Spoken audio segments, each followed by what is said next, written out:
Assalamualaikum warahmatullahi wabarakatuh.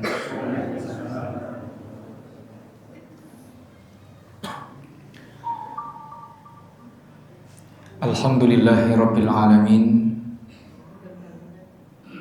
Alhamdulillahi ala kulli hal. Walhamdulillahi alladhi bi ni'matihi tatimmus shalihat. Asyhadu an la ilaha illallah wahdahu la syarika lah. Wa asyhadu anna Muhammadan abduhu wa rasuluh la nabiyya wa la rasula ba'dah. Allahumma salli wa sallim wa barik ala Muhammad ibn Abdillah wa ala alihi wa ashabihi wa man sara ala nahrihi ila yaumil qiyamah. Hadirin jamaah kajian menjelang berbuka puasa rahimani wa rahimakumullah.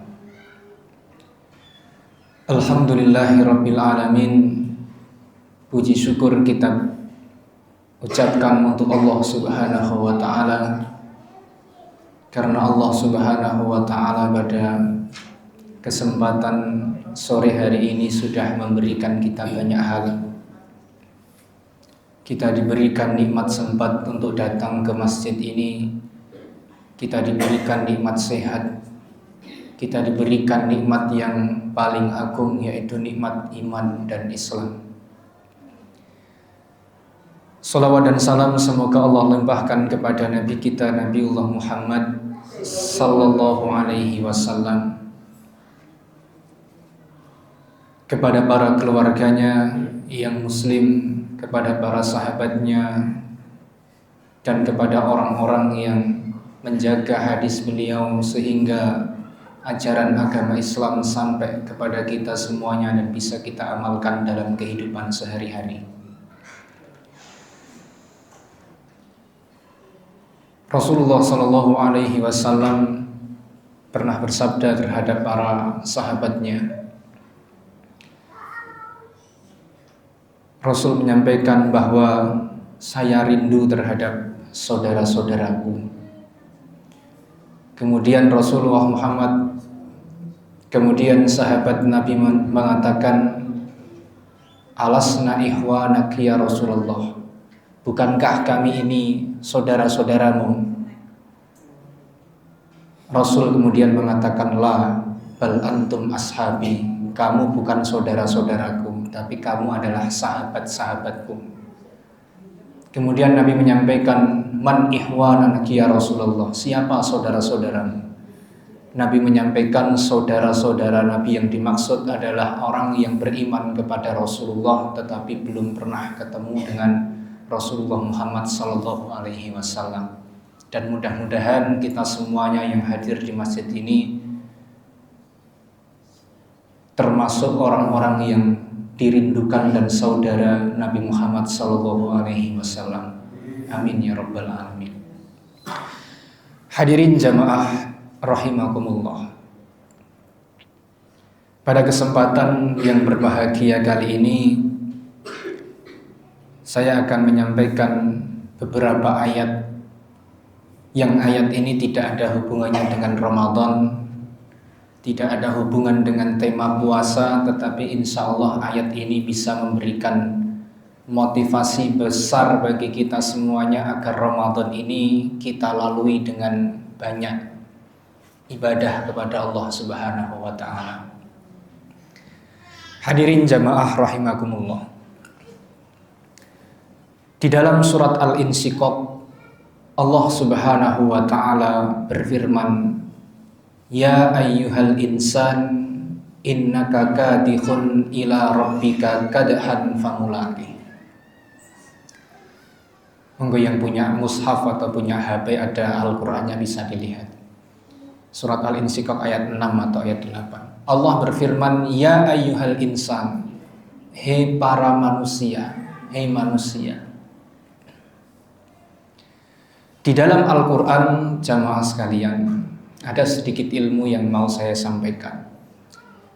Kalau ada kalimat insan di dalam Al-Quran, biasanya Allah sifati dengan sifat yang negatif, sifatnya jelek. Kalau Allah menyebutkan insan di dalam Al-Quran, biasanya sifatnya itu buruk. Contoh misalkan innal insana lafi khusr. Insan itu sungguh berada di dalam kerugian. Insan itu artinya manusia. Contohnya lagi innal insana li rabbihi lakanud. Innal insana, sesungguhnya insan termasuk kula panjenengan itu lakanut kepada Tuhannya. Dia lakanut itu malas beribadah, tidak taat, itu lakanut, jelek. Insan lagi-lagi dihubungkan dengan sesuatu yang negatif. Allah di lain kesempatan juga sampaikan innal insana khuliqa halu'a. Insan atau manusia itu diciptakan khuliqa halu'a, kondisinya sering keluh kesah, sambat ya, lagi-lagi jelek lagi.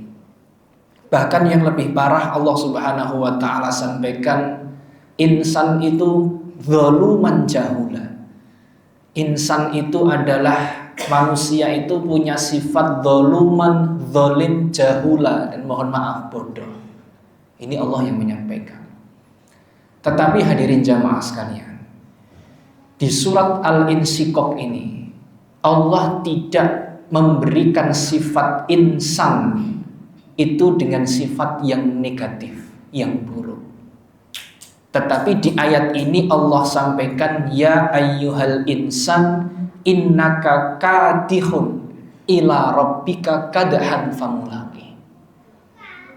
Kita semuanya ini diibaratkan oleh Allah Subhanahu wa ta'ala ketika hidup di dunia seperti kadihun, orang yang sedang rekreasi, bertamasya, safar, melakukan perjalanan yang sangat jauh, kata Allah Subhanahu wa ta'ala. Jadi sekarang ini siapapun orang yang hidup di dunia ini, muslim, non-muslim, miskin, kaya, sakit, sehat, semuanya diibaratkan oleh Allah sebagai kadihun, orang yang sedang melakukan perjalanan. Sekarang kita hidup ini Pak, sekarang rekreasi kita. Untuk apa Allah memberikan peluang kita untuk menikmati hidup ini? Karena perjalanan ini innaka kadihun ila rabbika kadhan famulaqi. Perjalanan kita di dunia ini akan berakhir kepada Allah Subhanahu wa ta'ala, ila rabbika, kepada Tuhan kita semuanya. Dan di dunia ini Allah sampaikan faman sya'a falyu'min wa man sya'a falyakfur. Yang pengen jadi Islam monggo silahkan, yang pengen jadi orang kafir wa man sya'a falyakfur, silahkan, kata Allah Subhanahu wa ta'ala. Hidupnya sama di dunia ini, 24 jamnya juga sama, tapi bekal yang dibawa oleh seseorang ketemu dengan Allah Subhanahu wa ta'ala berbeda-beda. Kadang misalkan kita umroh, perjalanannya sama ke Mekah, Madinah, travelnya juga sama, mutawifnya juga sama, waktunya juga sama, tapi yang dibawa dari perjalanan umroh tadi beda-beda. Ada yang umroh misalkan niatnya safar, tamasya, dia berwisata. Ada yang umroh tapi niatnya dia belanja di sana kemudian dijual lagi di Indonesia. Ada yang umroh tapi niatnya lillahi ta'ala, betul-betul untuk Allah Subhanahu wa ta'ala. Itu juga ada. Perjalanannya sama, tapi bekal yang dibawa atau hal yang didapatkan berbeda-beda. Sama seperti orang yang hidup di dunia ini.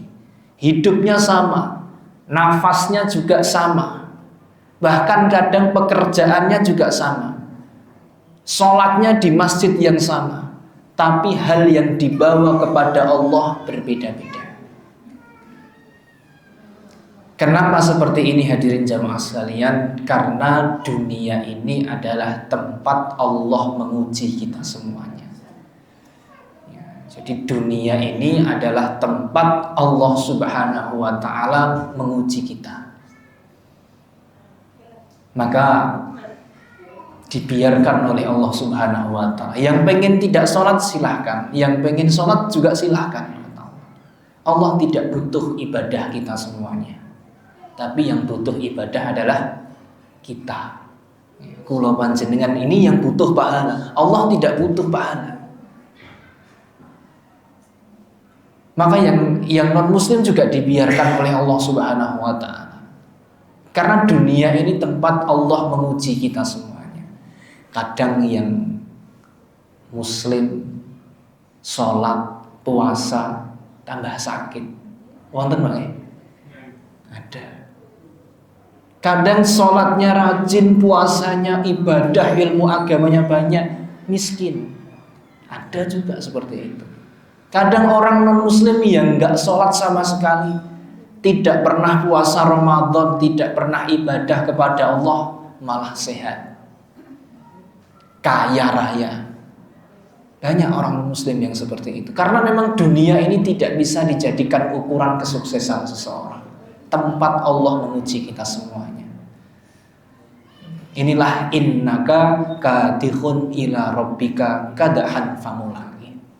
Lalu pertanyaannya kita sama. Perjalanan yang kita lakukan di dunia ini akan berakhir ila rabbika kadahan famulaki. Akan berakhir menuju Allah Subhanahu wa ta'ala. Kita bakal dipanggil oleh Allah Subhanahu wa ta'ala. Untuk apa Bapak-bapak sekalian? Kita dipanggil oleh Allah untuk apa? Dimintain apa? Pertanggungjawaban.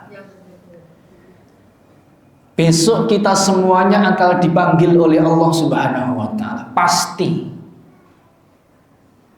Dan khusus di dalam ayat yang akan saya sampaikan ini, kita dipanggil oleh Allah Subhanahu wa ta'ala untuk menerima catatan amal kita. Maka hadirin jamaah sekalian, surat Al-Insyiqaq ini, juz amma, ini surat adalah yang menggambarkan proses yang paling menegangkan kehidupan kita di akhirat. Ini ayat ini. Kiamat itu menegangkan. Tapi kiamat itu semua tentang kehancuran.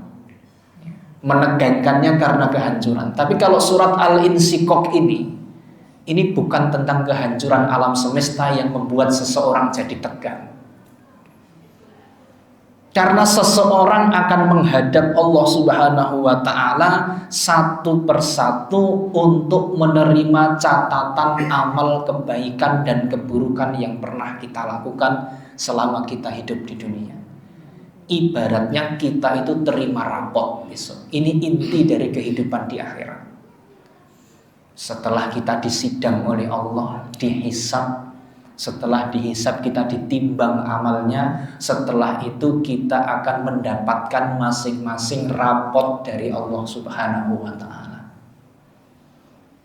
Nah, hadirin jamaah sekalian, tentu gambaran pada ayat ini berbeda dengan di dunia. Karena rapot dari Allah Subhanahu wa ta'ala, catatan amal dari Allah itu sangat berbeda dengan catatan amal yang ada di dunia. Pertama, cara orang menerima rapot berbeda dengan cara menerima rapot ketika di akhirat nanti. Di dunia beda dengan di akhirat. Bapak Ibu semuanya, saya yakin panjenengan semuanya pernah menjadi wali dan terima rapot untuk putra-putrinya. Pernah ya? Pernah. Ada panggilan dari sekolah, kenaikan kelas, kita diminta untuk datang ke sekolah menerima rapot. Tapi rapot itu untuk panjenengan atau untuk putra-putrinya?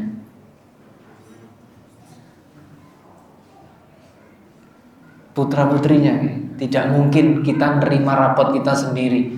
Kita juga gak sekolah kan seperti itu. Maka rapot di dunia itu bisa diwakilkan. Tapi kalau rapot besok dari Allah Subhanahu wa ta'ala tidak bisa diwakilkan.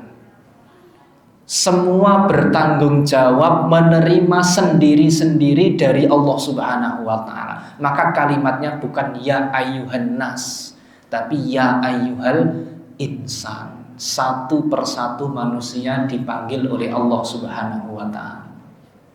Ini betapa menegangkannya ayat ini.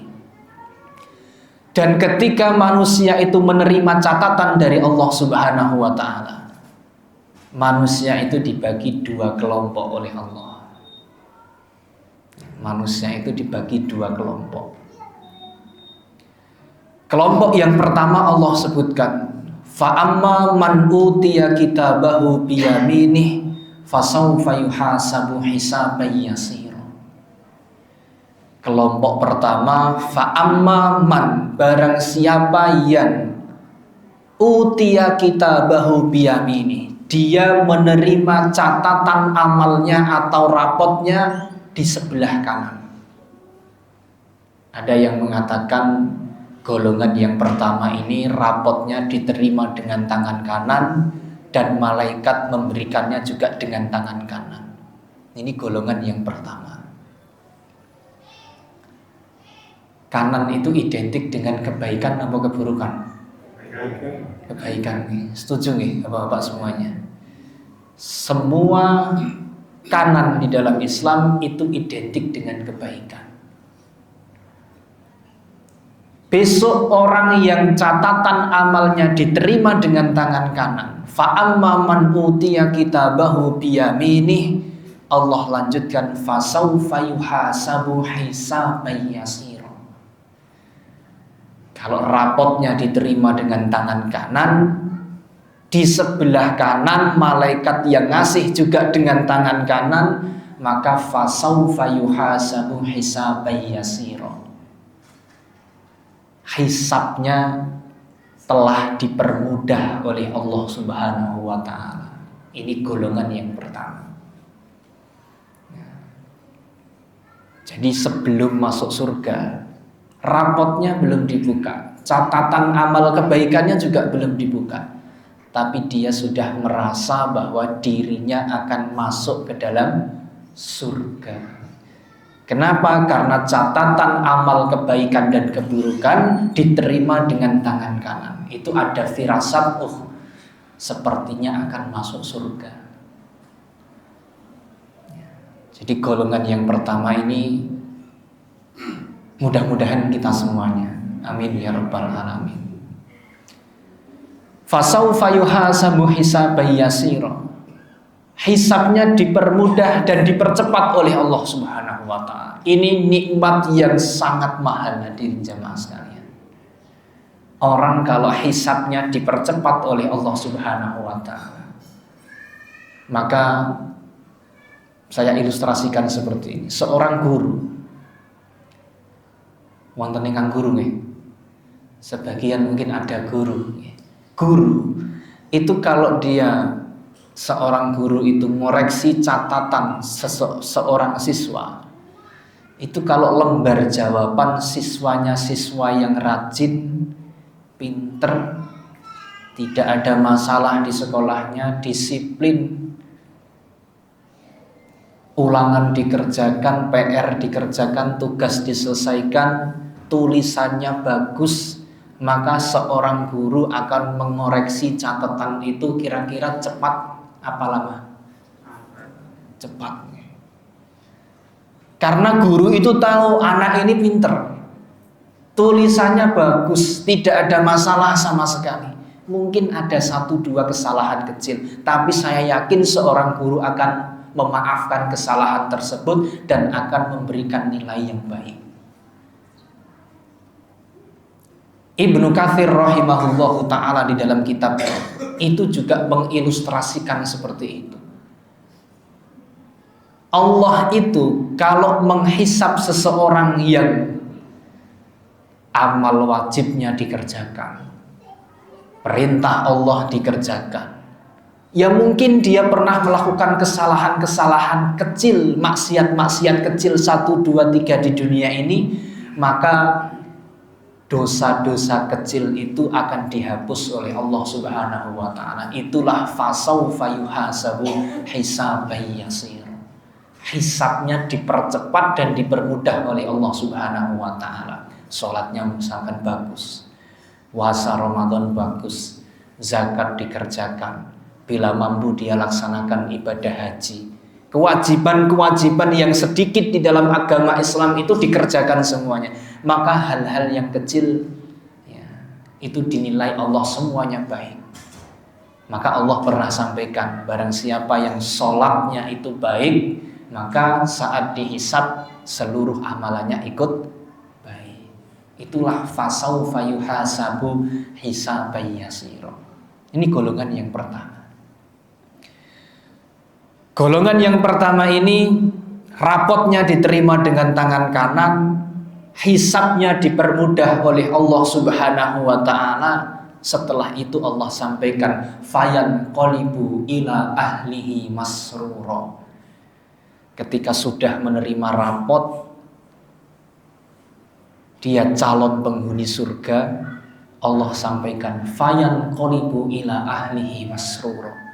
Allah kembalikan orang ini bersama dengan keluarganya dalam keadaan masrura, sangat bahagia. Jadi golongan pertama ini rapotnya misalkan diterima, dibuka, misalkan tulisannya anta ashabul jannah, kamu penduduk surga.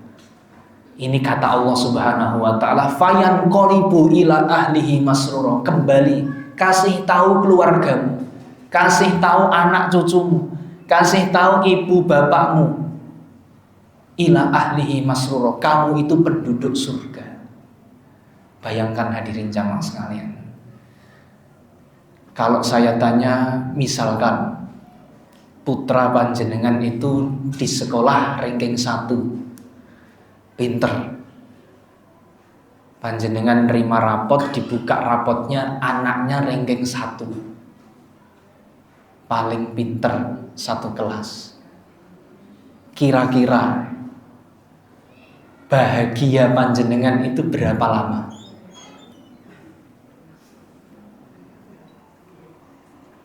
Satu hari mungkin Pak?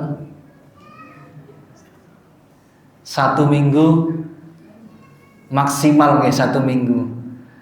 Saya yakin kalau rapot yang diterima oleh panjenengan, yang di situ ada tulisannya putra saya ranking 1 di sekolah, saya yakin 2-3 hari panjenengan akan lupa dengan hal tersebut.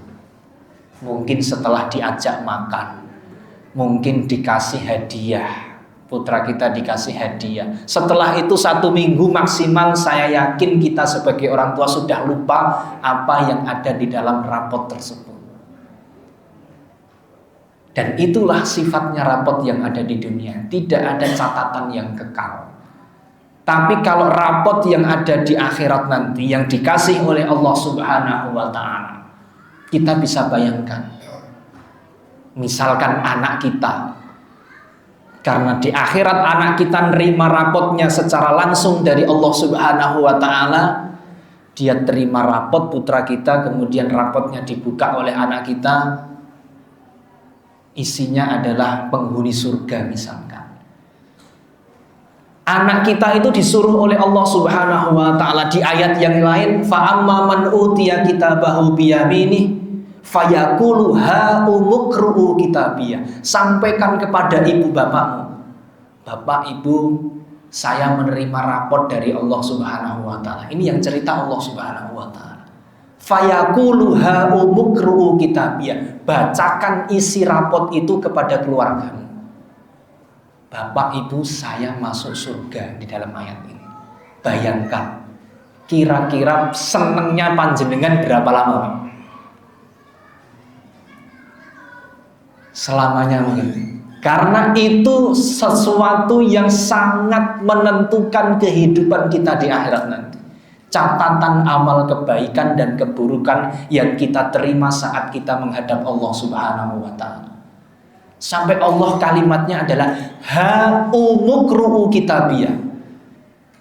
Itu kalimat tidak ada di dalam bahasa Arab, hanya ada di dalam Al-Quran. Kalimatnya bukan ikra'u kitabiyah, bacalah rapotmu, tidak, tapi ha'umukru'u kitabiyah. Itu bahasa yang wah. Nah, sampai wahnya itu dibahasakan di dalam Al-Quran. Saking bahagianya kalau ada keluarga kita menerima catatan amal kebaikan dari Allah Subhanahu wa ta'ala, dan catatan itu adalah isinya calon penghuni surga. Sama seperti di dunia. Kalau seorang anak mendapatkan sesuatu kebaikan, saya yakin anak itu akan menyampaikan kebaikan pasti kepada orang tuanya. Harus nih. Misalkan diterima di perguruan tinggi negeri, saya yakin seorang anak akan menyampaikan kabar itu pertama untuk orang tuanya. Pak, Bu, saya keterima di UGM misalkan, di UNY misalkan, di perguruan tinggi negeri lain misalkan. Karena dia senang dengan berita itu. Dan Allah juga sampaikan di dalam Al-Quran, saat keluarga kita, sebagian dari keluarga kita menerima catatan kebaikan dari Allah Subhanahu wa ta'ala, dan catatan itu isinya adalah menentukan pemilik catatan itu masuk surga, fayaqulu ha'umukru'u kitabiyah. Bacakan isi rapotmu kepada bapak ibumu, sampaikan kabar gembira kepada mereka, fayan qolibu ila ahlihi masruro. Kamu akan bahagia bersama mereka di surganya Allah Subhanahu wa ta'ala. Nah, ini mungkin momen yang paling bahagia di akhirat nanti. Ini momen yang paling menegangkan kehidupan kita selama ini di dunia. Panennya kita ya di surat Al-Insyiqaq ini. Ini golongan yang pertama, hadirin jamaah sekalian. Golongan yang kedua, kalau golongan yang pertama tadi rapotnya diterima dengan tangan apa, Pak? Kanan nih. Tasik dan cekal. Golongan yang pertama tadi rapotnya diterima dengan tangan kanan. Fa'amma man utiya kitabahu biyamini. Ini penghuni surga. Golongan yang kedua kira-kira rapotnya diterima dengan tangan apa? Logikanya dengan tangan kiri, betul nih? Kalau baik itu kanan, kalau buruk itu kiri. Tapi hadirin jamaah sekalian, kabar yang disampaikan oleh Allah Subhanahu wa ta'ala di ayat selanjutnya, golongan yang kedua ini rapotnya tidak diterima dengan tangan kiri. Itu kan logika kita, kalau baik kanan, kalau buruk kiri. Tapi nasihat kabar yang diberikan oleh Allah Subhanahu wa ta'ala lebih menusuk ke dalam hati. Karena Al-Quran itu sasarannya bukan akal, hadirin jamaah sekalian. Dari dulu pesan yang ada di dalam Al-Quran itu bukan akal. Tujuan misi di dalam Al-Quran itu bukan pesan yang bisa masuk akal atau tidak. Itu bukan ciri Quran. Ciri Quran itu hadza balaghul linnas. Allah sampaikan, Quran itu adalah pesan nasihat yang Allah masukkan di dalam balag sampai ke dalam hati. Jadi kadang ya Allah itu memberikan sebuah perumpamaan itu lebih sakit lagi. Kalau yang baik rapotnya diterima tangan kanan, yang buruk rapotnya di tangan kiri, itu kurang terlalu sopan untuk Al-Quran. Ada yang lebih tidak sopan lagi, hadirin jamaah sekalian. Golongan yang kedua Allah sampaikan, wa amma man utiya kitabahu wara'a dhahrih fasawfa yad'u subura. Kalau golongan pertama tadi dengan tangan kanan, malaikatnya juga ngasihnya dengan tangan kanan. Tapi golongan yang kedua ini wa amma man utiya kitabahu, orang yang menerima catatan amal kebaikannya wara'a dhuhri. Wara'a itu belakang, dhuhri itu punggung, geger. Kok seperti itu? Para ulama memberikan penjelasan kenapa Allah mengibaratkan rapotnya penghuni neraka itu dikasih lewat belakang punggungnya. Beberapa ulama tafsir mengatakan bahwa malaikat ketika menyampaikan rapot kepada calon penghuni neraka, malaikat itu kecewa, Bapak Ibu. Malaikat itu kecewa. Karena malaikat kecewa, Allah pun tidak suka, maka rapot penghuni neraka ini malaikat lemparkan kemudian sampai ke belakang punggung seseorang yang menerimanya. Ya, ini lebih kasar daripada rapot hanya dikasih dengan tangan kiri. Jadi rapotnya, malaikat itu nggak suka dengan rapot yang dimiliki oleh penghuni neraka, maka dilempar oleh malaikat wara'a dhuhri, kemudian sampai belakang punggungnya. Ya, ini rapotmu, dilempar oleh malaikat. Karena dalam rapotnya itu tidak ada yang membahagiakan sama sekali. Rapotnya isinya buruk, malaikat yang memberikan tidak suka, Allah pun tidak suka, yang menerima atau yang akan membaca itu juga tidak suka. Maka semua ada unsur keburukan di dalam rapot yang diterima oleh seseorang melalui belakang punggungnya. Na'udzubillahi min dzalik. Orang yang seperti ini Allah sampaikan fasawfa yad'u subura. Orang yang rapotnya diterima melalui belakang punggungnya, dia akan menyampaikan fasawfa yad'u subura. Ya Allah, ampun ya Allah, ampun saya taubat ya Allah, jangan lanjutkan hisab ini. Yad'u subura, stop ya Allah. Ini penghuni neraka. Kira-kira taubatnya bisa diterima atau tidak bisa? Karena ini di akhirat sudah tidak ada taubat, yang ada hanyalah syafaat dari Allah Subhanahu wa ta'ala. Maka Allah menyampaikan nggak bisa. Wa yasla sa'ira. Allah sampaikan orang-orang yang golongan kedua ini rapotnya diterima melalui belakang punggungnya, dia mengatakan stop ya Allah, jangan lanjutkan hisab ini. Mungkin orangnya takut. Dia mengatakan yad'u subura wa yasla sa'ira. Allah sudah menyiapkan api yang digunakan Allah untuk membakarnya. Na'udzubillahi min dzalik. Hadirin jamaah sekalian, ini adalah pesan dari Allah Subhanahu wa ta'ala. Tidak ada perintah di dalam ayat ini. Tidak ada perintah. Tidak ada perintah kamu harus milih golongan yang pertama. Tidak disampaikan oleh Allah Subhanahu wa ta'ala. Karena bentuk ayat ini adalah kalam khobari, ayat yang mengandung berita. Tidak ada perintahnya. Kenapa seperti ini? Karena Allah itu tahu, harusnya manusia itu kalau hatinya masih hidup, akalnya masih berjalan, dia pasti tanpa diperintah untuk memilih menjadi golongan pertama, dia pasti akan memilih menjadi golongan yang pertama.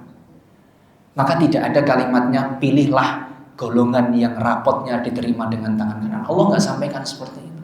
Karena Allah sudah tahu orang muslim harusnya punya cita-cita, dia fa'amma man utiya kitabahu biyamini fasawfa yuhasabu hisaban yasira wa yanqalibu ila ahlihi masrura. Orang muslim pasti pengen catatan amal kebaikannya diterima dengan tangan kanan. Hisabnya dipermudah oleh Allah Subhanahu wa ta'ala, dan dia masuk surga bersama keluarganya. Pasti orang muslim punya cita-cita ini, dan harus kita tanamkan di dalam diri kita. Kita punya cita-cita bisa masuk surga, tidak hanya sendirian, tapi bersama keluarga kita. Allah sendiri yang sampaikan.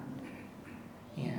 Maka kalau kita berdoa minta surga kepada Allah Subhanahu wa taala, apalagi kita seorang yang bapak-bapak punya tanggung jawab, ku anfusakum wa ahlikum nar.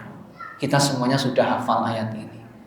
Allah itu pengen masing-masing dari keluarga itu juga sempurna masuk surganya. Tidak kemudian misalkan bapak ibu masuk surga, anaknya tidak. Allah tidak ingin seperti itu. Karena Allah tidak ingin seperti itu, Allah sampaikan ku anfusakum wa ahlikum nar. Kalau anggota keluarganya 10, Allah pengen 10 semuanya masuk surga. Wa yanqalibu ila ahlihi masrura. Dikembalikan oleh Allah dalam keadaan yang bahagia. Berbeda dengan golongan yang kedua tadi. Golongan yang kedua tadi sudah rapotnya dikasih malaikat lewat belakang punggungnya.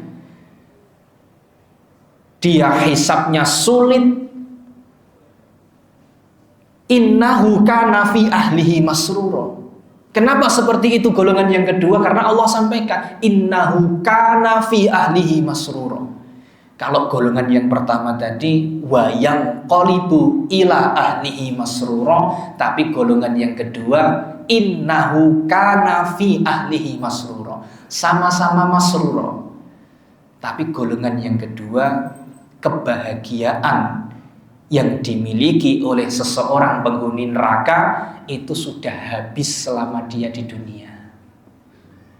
Jadi selama dia rekreasi di dunia ini, dia hidupnya penuh dengan bahagia. Tidak mementingkan urusan Allah Subhanahu wa ta'ala. Hidupnya hanya senang-senang, tidak pernah sholat misalkan, tidak pernah zakat, tidak pernah puasa. Hal-hal yang wajib tidak dikerjakan. Maka Allah sampaikan yang seperti ini innahu kana fi ahlihi masrura. Orang-orang yang seperti itu bahagianya sudah dihabiskan di dunia. Di neraka besok tinggal wayas lasairo. Masruronya sudah hilang, tinggal api neraka yang digunakan untuk membakarnya. Ayat ini motivasi bagi kita semuanya hadirin jamaah sekalian. Kiamat belum terjadi. Akhirat juga belum kita lalui. Tapi Allah Subhanahu wa ta'ala sudah banyak menjelaskan tentang kisi-kisi gambaran bagaimana kehidupan di akhirat itu terjadi. Kiamat digambarkan oleh Allah banyak hal. Yaumul mizan digambarkan oleh Allah Subhanahu wa ta'ala. Syafaat digambarkan, belum terjadi sekarang, tapi di Al-Quran sudah digambarkan oleh Allah Subhanahu wa ta'ala, seolah-olah besok seperti ini, besok itu seperti ini, besok itu seperti ini, besok itu seperti ini. Besok itu ada catatan amal, besok itu manusia menerima rapot, ada yang tangan kanan, ada yang melalui belakang punggungnya. Kita disuruh milih hadirin jamaah sekalian. Dan pasti kita akan memilih menjadi calon penghuni surga. Ini cita-cita bukan hanya kita semuanya. Allah pengen kita masuk surga bersama keluarga. Maka Rasulullah SAW di dalam hidupnya sering menasihati anak yang masih kecil, keluarganya, untuk tetap berada di jalan Allah Subhanahu wa ta'ala, agar Rasul besok itu bisa masuk surga kembali bersama keluarga. Dan ayat ini juga menjawab pertanyaan apakah orang itu bisa kumpul lagi di surganya Allah Subhanahu wa ta'ala.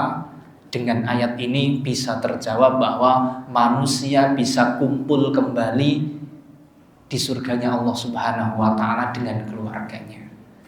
Jadi kita misalkan sudah ditinggal oleh anak kita, ditinggal orang tua kita, dengan ayat ini wa yanqalibu ila ahlihi masrura, kita bisa kembali ketemu lagi dengan orang tua kita, dengan anak cucu kita besok, dengan mbah-mbah kita dulu, asalkan semuanya bisa masuk surga. Maka ini momen yang mendebarkan, momen yang menentukan kehidupan kula panjenengan. Maka dari itu jamaah sekalian, Ramadan ini sama nih. Kita jadikan sebagai momen untuk berdoa kepada Allah, meminta surga tidak hanya untuk kita, tetapi juga untuk keluarga kita. Amin ya rabbal alamin. Mungkin ini saja yang bisa saya sampaikan hadirin jamaah sekalian. Aqulu qouli hadza wastaghfiruh wallahu taala alam. Wassalamualaikum warahmatullahi wabarakatuh.